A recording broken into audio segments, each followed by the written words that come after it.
Magazine qui sert de pont entre les Burundais en exil et ceux restés au pays à travers des informations bien fouillées concernant tous les domaines de la vie du pays. Le magazine Humura Burundi est diffusé sur le web via le site de la RPA www.rpa.bi. Humura Burundi. Comme samedi 14 mars 2020, bienvenue, bonsoir, bienvenue à ce rendez-vous d'information de ce samedi. Tout d'abord, le sommaire.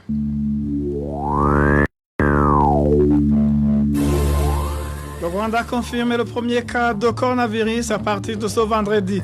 Selon le communiqué du ministre de l'Intérieur sorti ce samedi, le porteur de ce virus est un Indien qui était entré au pays le 8 mars. Le gouvernement burundais est derrière les menaces de harcèlement qui pèsent sur les réfugiés burundais, se trouvant surtout dans les pays limitrophes. Propos du porte-parole de la coalition Sefor Arusha, vous allez l'entendre dans ce journal. Le réengagement du gouvernement du Burundi dans le secteur café commence à montrer ses faiblesses et ses conséquences, surtout dans les provinces du nord du Burundi, où les caféiculteurs enregistrent déjà des pertes énormes. Onésime Dushima-Guizet est à la présentation de ce journal. La mise en onde est assurée par les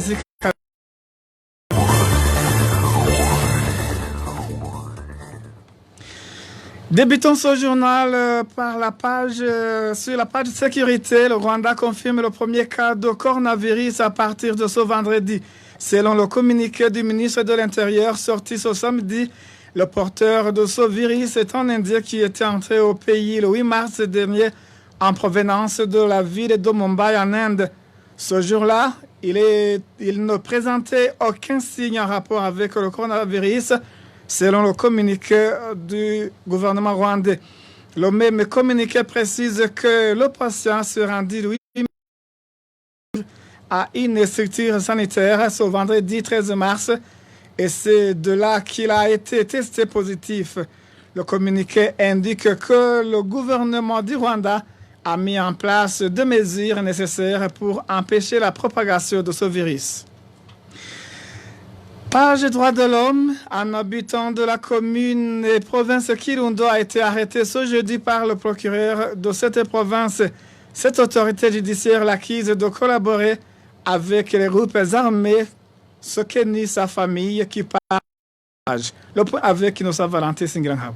Ce citoyen qui a été arrêté ce jeudi par le procureur de la République en province de Kirundo est prénommé Billy. Notre source à Kirundo indique qu'il était 20h ce jeudi lorsque le procureur Gérard Nyokindi a rencontré Billy dans le bistrot Cercle du Nord situé dans la ville de Kirundo. Billy partageait un verre avec ses amis. Le procureur, accompagné de 2 policiers qui assurent sa sécurité, l'ont arrêté et mis à tabac. Le procureur accusait Billy d'être un lâche et de collaborer avec les groupes armés qui se trouvent dans les pays voisins du Burundi. Un citoyen de la localité qui assistait à la scène révèle que le procureur de Kirundo a finalement embarqué Billy à bord de son véhicule pour le conduire au cachot de la police judiciaire à Kirundo où il vient de passer une nuitée. La famille de Billy parlait d'un pire montage du procureur qui a pour objectif d'exiger de l'argent pour sa libération. Le procureur de la République à Kirundo a l'habitude de procéder à de différentes arrestations au sein de la population sans aucun motif. Il t'arrête sans aucune infraction afin que ta libération soit conditionnée par un pot de vin. Il le fait souvent et arrête les gens pendant les heures avancées. À ce propos, nous avons contacté le procureur de la République à Kirundo, Gérard Nyokindi, et il nous a répondu qu'il ne s'exprime pas sur la RPA. Toujours en page des droits de l'homme, 6 membres du parti CNR de la zone Kazirabageni en commune Nyanzarak de la province Makamba sont incarcérés dans le cachot communal depuis jeudi. Ils sont accusés de tenir des réunions non autorisées par l'administration de la colline Kazirabageni. Les habitants de cette colline plaident pour la cessation de l'injustice dont sont victimes les membres des partis politiques d'opposition. Ange Irakoze. C'était ce jeudi lorsqu'un responsable de la milice Imbonerakure de la colline Vinigagni en compagnie d'autres membres de son groupe ont arrêté 6 membres du CNL. Ils les accusaient de tenir des réunions illégales et à l'intérieur de leur maison, ce qui est démenti par les voisins.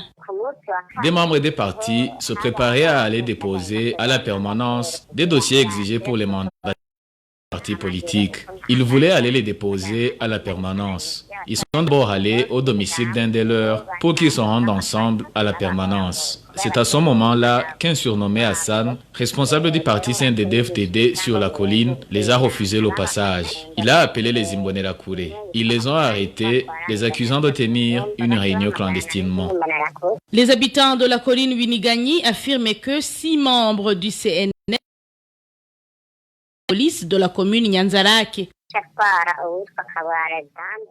Ils ont arrêté Alexandre Kaboura, un enseignant, un infirmier connu sous le prénom de Naftali, Nasson, un responsable du secteur Kazilawageni, et un professeur ingénieur prénommé Georges, ainsi que 2 autres membres du parti CNL. Ils les ont conduits jusqu'au cachot de la police de Nyanzarake.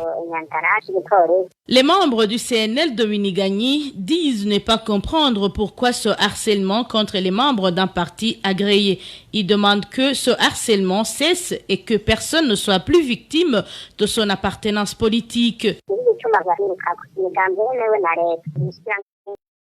Nous ne comprenons pas ce harcèlement alors que notre parti est agréé par le ministère de l'Intérieur. Nous entendons souvent Gwassa et Évariste discuter sur les radios. Ils ne se disputent jamais. Alors pourquoi ces menaces envers nous? Qu'ils nous laissent nous exprimer librement. RPA a contacté Évariste Bukuru, OPJ de la commune Nyanzarake, mais a refusé de s'exprimer. Quant à Jean-Claude Ndouimana, administrateur de la commune Nyanzarake, son téléphone sonnait sans que personne ne décroche. Toujours sur ce chapitre, 2 membres du parti CNL du secteur Chia de la zone Muramba en commune et province de Bubanza totalisent 6 jours dans les cachots du commissariat communal de Bubanza. Ils sont accusés d'arracher le du drapeau du CNDD-FDD sur la colline Mwanda. Leurs familles affirment qu'ils sont victimes de leur appartenance politique. Clovis Nyonzima. Ces membres du parti CNL ont été arrêtés lundi dernier sur mandat du procureur de la République en province de Bubanza. Ndikumana Jean-Marie a été interpellé à partir de son lieu de travail au lycée communal Chia et Nyabenda Servé, représentant du CNL sur la colline Mwanda, a été interpellé à partir de son domicile. Des arrestations opérées après que des menaces de mort aient été proférées à l'endroit des élèves qui adhéreraient au parti CNL. C'était dans une réunion tenue au lycée communal Chia, comme l'indique cet habitant de Chia. La réunion s'est tenue au bureau du directeur du lycée communal Chia le 27 février de cette année. Une réunion qui avait pour objectif de mettre en garde quiconque sera identifié comme membre du parti CNL sera jeté dans la rivière très profonde appelée Kamiranzogera. Tous ces membres du parti CNL sont sur la liste des candidats conseillers communaux du parti CNL en commune Bubanza. Un plan d'arrestation des membres du parti CNL, les plus influents de toutes les collines de la commune Bubanza, serait en cours d'exécution. Poursuit cet habitant. Dans l'objectif de bien préparer le terrain afin de gagner les élections, le représentant du parti CNDD-FDD au niveau communal, prénommé Alexis, et le vice-président des Imbonerakure, nommé Salvatore Nzesabira, ont présidé une réunion dans laquelle l'on a décidé qu'au moins un membre influent du parti CNL dans chaque colline doit être arrêté. Leurs familles indiquent qu'ils sont victimes de leur appartenance politique et demandent leur libération. Nous avons essayé de joindre Jean-Claude Nsengiyumva, procureur de la République en province de Bubanza, mais sans succès. Retrouvez les différentes productions de la RPA sur Facebook, YouTube, Twitter et sur www.rpa.bi. C'est honteux de voir la situation dont les réfugiés burundais du camp de Lusenda en République démocratique du Congo sont en train de vivre. Propos de Vital Shimirimana, le délégué général de force. Selon Vital Shimirimana, suite aux menaces faites aux réfugiés burundais de Lusenda, les organisations onusiennes dont le HCR ainsi que les pays d'accueil de ces réfugiés devraient intervenir pour la protection de ces réfugiés. Vital Shimirimana, il est le patron de force. Et c'est vraiment regrettable quand on regarde l'échec de la communauté régionale et internationale en ce qui concerne la protection des réfugiés burundais, particulièrement ceux qui ont été accueillis par la République démocratique du Congo. Et ces réfugiés font état de plusieurs violations des droits humains, notamment des arrestations arbitraires, des cas d'assassinat, de torture et de disparition forcée. Et ces réfugiés ne cessent de demander une protection accrue, des enquêtes pour identifier les auteurs de ces violations et des mesures répressives contre les auteurs de ces crimes. Mais on constate davantage que rien n'est fait. Aujourd'hui, les réfugiés burundais en République démocratique du Congo demandent protection parce qu'ils sont menacés par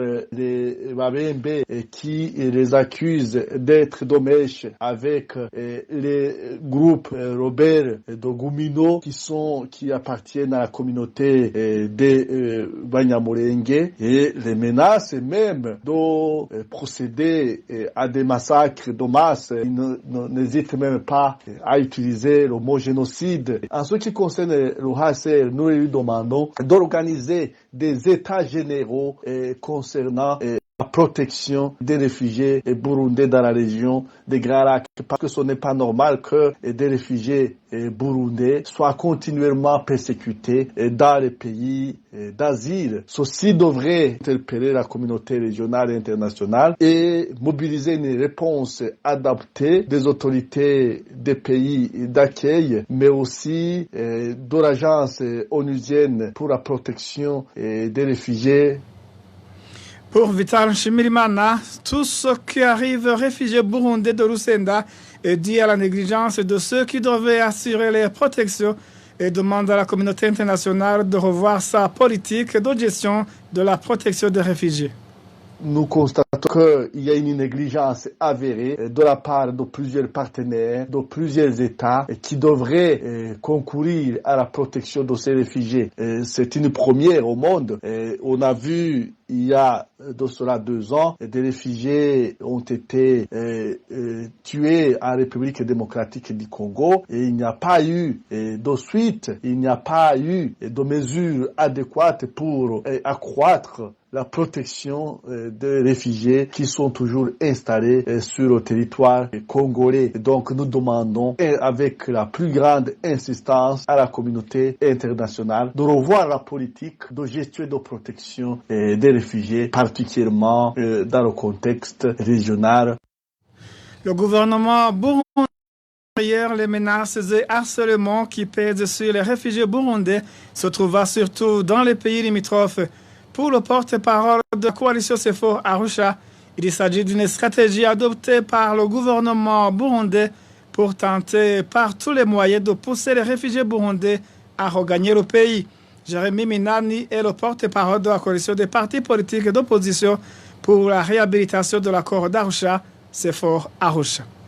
Derrière cette chasse à l'homme à l'endroit des réfugiés burundais dans la sous-région, c'est ces menaces qui pèsent d'une façon régulière sur les réfugiés burundais, ces disparitions forcées, ces assassinats ciblés qui visent ces réfugiés, qu'on s'inscrivent dans un plan général du régime burundais de terroriser ces réfugiés à partir de l'exil pour les amener à commettre un suicide en rentrant massivement au Burundi. Cela a commencé d'ailleurs lorsque le régime burundais a voulu mentir, manipuler les réfugiés burundais pour les amener à retourner en masse, soit arguant que la crise burundaise qu'ils ont fui n'existe plus, que la paix totale dans tout le pays. Mais cela n'a pas marché, n'a pas fonctionné parce que les réfugiés burundais sont régulièrement renseignés sur la situation chaotique qui règne dans leur pays. Lorsque cette manipulation n'a pas fonctionné, le régime burundais s'est trouvé une autre façon de forcer ces réfugiés à rentrer. Cette méthode consiste à semer la la terreur à l'endroit de ces réfugiés pour les amener à constater que la vie en exil est impossible et se fait ça à commettre ce suicide collectif et de retourner dans un pays au bord du chaos complet. Toutes les techniques qui sont mises en place sont mises en place par le Service national des renseignements, exécutées souvent en collaboration avec certains pays dans lesquels sont implantés une grande partie des réfugiés burundais. Et pour Jérémy Minani, tous ceux qui sont en train d'aider le gouvernement burundais pour terroriser ces réfugiés devraient savoir mais de droit international. Il en profite pour interpeller l'ONU à défendre les droits de ces réfugiés. Notre appel à l'endroit de toute personne ou tout État qui collabore avec le régime burundais pour terroriser ces réfugiés, c'est un appel clair. Il faut qu'ils savent qu'ils sont en train de commettre des crimes de droit international qui peuvent être poursuivis devant des juridictions internationales à n'importe quel moment. L'autre appel, nous voulions l'adresser à l'endroit de l'Organisation des Nations Unies à travers le HCR, la branche de protection des réfugiés, afin que les Nations Unies puissent s'impliquer davantage, puissent indiquer clairement à ces États ou organisations qui collaborent avec le régime burundais pour terroriser ces réfugiés qu'il est inacceptable que les réfugiés soient persécutés à partir des pays dans lesquels ils ont fui. Ces États ont la responsabilité première de protéger ces réfugiés. Ils ne peuvent pas attenter à la vie et à la sécurité des réfugiés qui se sont installés dans leur pays. Alors, notre activement consiste à documenter tous ces abus et de les adresser, à la communauté internationale. Cela nous amène à interpeller toute personne qui connaît ou qui connaîtra des abus à l'endroit des réfugiés, de les dénoncer afin que nous puissions les adresser d'une manière globale et d'une manière régulière à tous les décideurs du monde entier. Parlons politique à présent, le parti FNL a annoncé avoir abandonné ses accusations portées contre la CENI pour le respect de la Constitution après le rejet de la candidature de Jacques Bigirimana, candidat de ce parti dans les présidentielles de mai prochain. Cette décision a été prise après le congrès général du parti FNL dans la province de Gitega. Ce parti a fait savoir aussi à ses membres qu'ils voteront pour Évariste Ndayishimiye, le candidat du parti au pouvoir, le CNDD-FDD. Dans son communiqué, le parti FNL indique que toutes ces décisions ont été prises grâce aux bonnes relations existantes entre le parti CNDD-FDD et le FNL. Le français pourrait, dans un proche avenir, devenir une langue officielle dans la communauté est-africaine, en plus de l'anglais. Le gouvernement français a accepté d'aider l'EAC à mener une étude sur les modalités d'inclusion de cette langue. Selon le communiqué produit par le secrétariat de la communauté africaine, la mise en œuvre opérationnelle de l'étude et les coûts de financement associés sont estimés à 42 511 €. S'exprimant hier lors de la cérémonie de signature du protocole d'accord avec l'EAC, l'ambassadeur de France en Tanzanie a signifié que ces coûts seront couverts par l'ambassade de France au Burundi.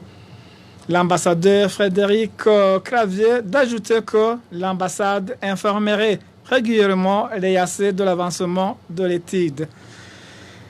Le réengagement du gouvernement burundais dans le secteur café commence à montrer ses faiblesses et ses conséquences.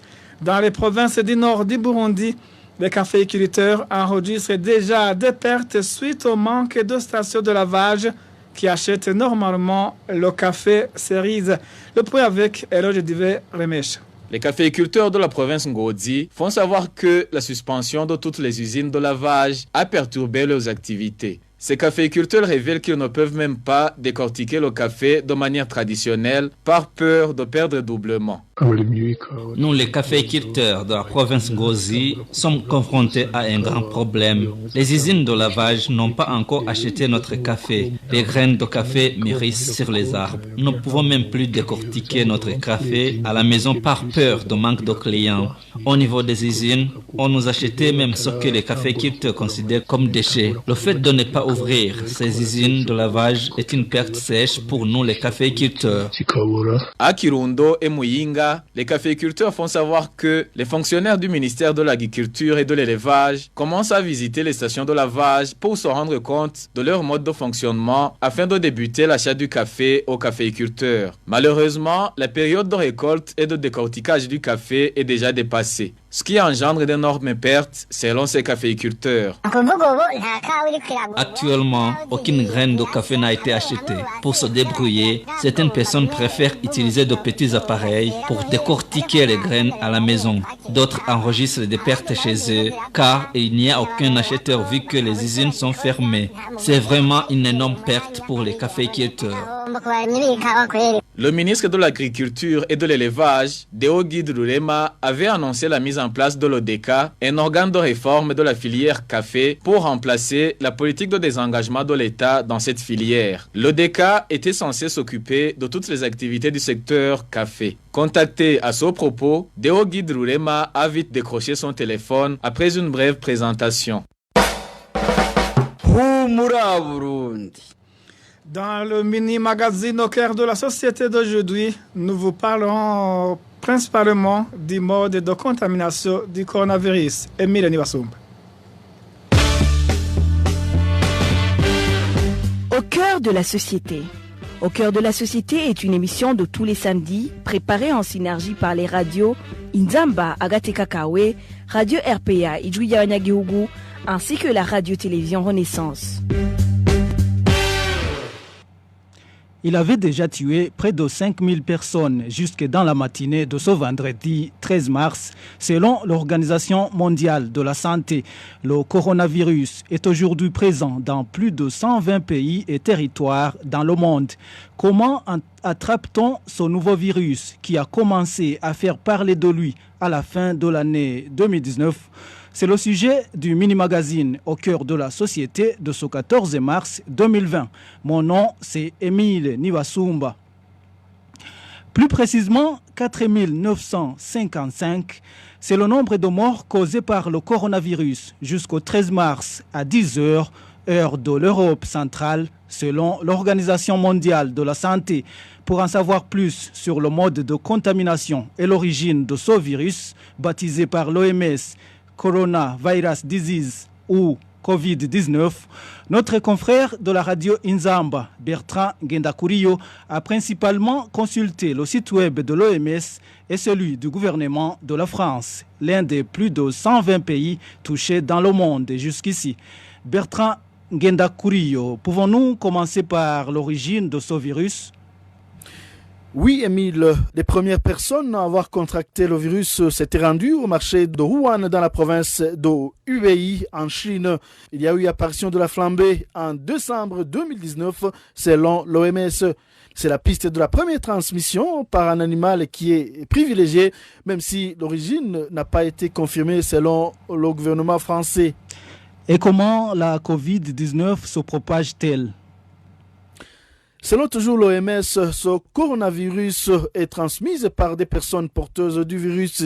La maladie peut se transmettre d'une personne à l'autre par le biais de gouttelettes respiratoires expulsées par le nez ou par la bouche lorsqu'une personne tousse ou éternue. Ces gouttelettes peuvent se retrouver sur des objets ou des surfaces autour de la personne en question. On peut alors contracter le coronavirus si on touche ces objets ou ces surfaces et si l'on se touche ensuite les yeux, le nez ou la bouche. Il est également possible de contracter le COVID-19 en inhalant des gouttelettes d'une personne malade qui vient de tousser ou d'éternuer. C'est pourquoi il est important de se tenir à plus d'1 mètre d'une personne malade. Ce virus responsable de la COVID-19 est-il transmissible par voie aérienne ? Les études menées à ce jour semblent indiquer que le virus responsable de la COVID-19 est principalement transmissible par contact avec des gouttelettes respiratoires plutôt que par voie aérienne selon toujours l'OMS. Peut-on contracter la COVID-19 au contact d'une personne qui ne présente aucun symptôme? Cette maladie se propage principalement par les gouttelettes respiratoires expulsées par les personnes qui toussent et le risque de contacter le COVID-19 au contact d'une personne qui ne présente aucun symptôme est très faible. Cependant, beaucoup de personnes atteintes ne présentent que des symptômes discrets. C'est particulièrement vrai au premier stade de la maladie. Il est donc possible de contracter le COVID-19 au contact d'une personne qui n'a, par exemple, qu'une toux légère, mais qui ne se sent pas malade. Et il y a des gens qui ont toujours des inquiétudes. Est-ce qu'on peut contracter la COVID-19 par contact avec les matières fécales d'une personne malade? Oui, Émile, le risque de contracter le COVID-19 par contact avec les matières fécales d'une personne infectée paraît faible. Les premières investigations selon l'OMS semblent indiquer que le virus peut être présent dans les matières fécales dans certains cas, mais la flambée ne se propage pas principalement par cette voie. Est-ce que la COVID-19 doit inquiéter la population en général? Le Covid-19 est généralement bénigne, en particulier chez l'enfant et le jeune adulte, mais elle peut aussi être grave. Un malade sur 5 doit être hospitalisé. Il est donc tout à fait normal de s'inquiéter des conséquences de la flambée du coronavirus pour soi-même et pour ses proches. Et qui risque d'être atteint d'une forme grave de cette maladie? Même si nous devons encore approfondir nos connaissances sur la façon dont le Covid-19 affecte les individus, jusqu'à présent, les personnes âgées et les personnes déjà atteintes d'autres maladies comme l'hypertension artérielle, les maladies pulmonaires, le cancer, le diabète ou les cardiopathies semblent être gravement atteintes plus souvent que les autres. Et si j'ai, par exemple, un animal domestique, est-ce que cet animal peut me transmettre la COVID-19? Oui, Émile. Il y a eu un cas d'infection chez un chien à Hong Kong, mais à ce jour, rien ne prouve que les animaux de compagnie, tels que les chiens ou les chats, peuvent transmettre le COVID-19. La maladie se transmet principalement par les gouttelettes expulsées par les personnes infectées quand elles toussent, éternuent ou parlent. Une autre question, Bertrand, est-il sans danger de recevoir un colis d'une région où la COVID-19 a été signalée? Oui, la probabilité qu'une personne infectée contamine des marchandises est faible, tout comme le risque de contracter le virus responsable du COVID-19 par contact avec un colis qui a été déplacé, qui a voyagé et qui a été exposé à différentes conditions et températures. Une dernière question, Bertrand. Quels sont les symptômes du coronavirus COVID-19? Les symptômes principaux sont la fièvre ou la sensation de fièvre et des signes de difficultés respiratoires de type toux ou essoufflement. Merci Bertrand Ngendakuriyo. Il faut signaler qu'un nouveau cas de coronavirus est apparu au Rwanda, ce qui fait que le Rwanda soit le deuxième pays à être atteint dans la sous-région après la République démocratique du Congo, avec chacun un cas. Le ministère rwandais de la Santé a précisé que le patient est de nationalité indienne et qu'il est arrivé au Rwanda le 8 mars dernier. Son état de santé est stable, affirme le ministère de la Santé publique au Rwanda. Et dans le prochain mini-magazine, nous parlerons des stratégies mises en place par le Burundi pour prévenir le nouveau coronavirus. D'ici là, portez-vous bien. C'était l'émission Au cœur de la société. Merci aussi à toi, Émile Nibasumba. Merci, mesdames et messieurs. C'est parti que prend fait ce journal. Excellente soirée à tous. Au revoir.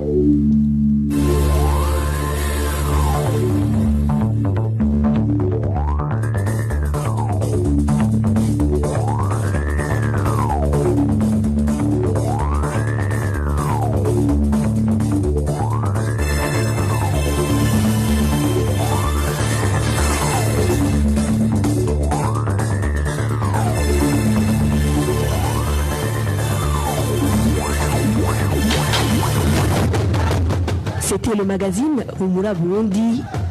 Un magazine comptant pour relier les Burundais en exil, et c'est toujours au pays, à travers une information de qualité.